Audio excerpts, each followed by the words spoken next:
We begin tonight with what may pass as the biggest anti-corruption probe in recent times. The Director of Public Prosecutions has ordered a full-fledged investigation into the now controversial Eurobond saga. Tobiko wants a complete file on his desk in 10 days' time for possible prosecution.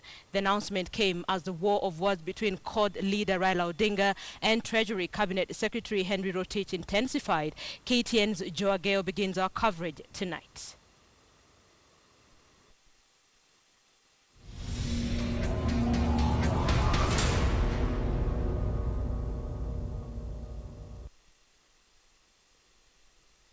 For more than a year and a half, Henry Rotich has had much explaining to do over what was there before a largely unknown terminology in the country, the Eurobond, a novel way of raising cheap money, usually to finance development.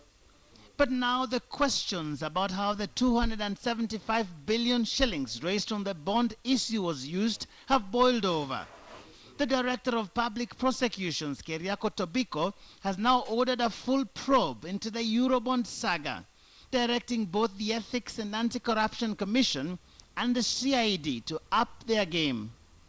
The three-sentence letter says in part, "This is therefore to direct you to interrogate, record statements, obtain evidence from all parties concerned, and forward the completed file to my office within 10 days for perusal and appropriate directions."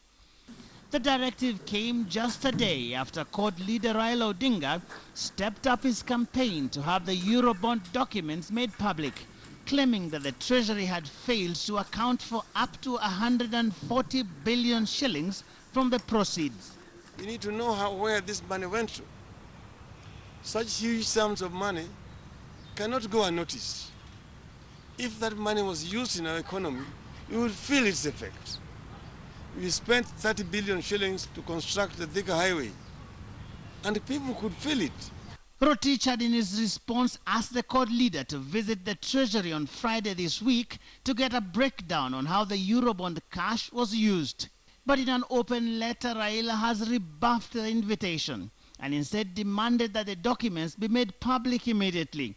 The letter written by his lawyer, Paul Mwangi, states in part, "Our client was not seeking this information for private satisfaction. He was seeking you to avail the information in conformity with your obligation under Article 35 of the Constitution." Concluding, the only way to discharge your constitutional obligation in this matter is to publish and publicize answers to the questions that were laid out to you. Early last month, a report from the Controller of Budget's office indicated that a total of 196.6 billion shillings was transferred to the Exchequer in 8 separate installments between March and June this year.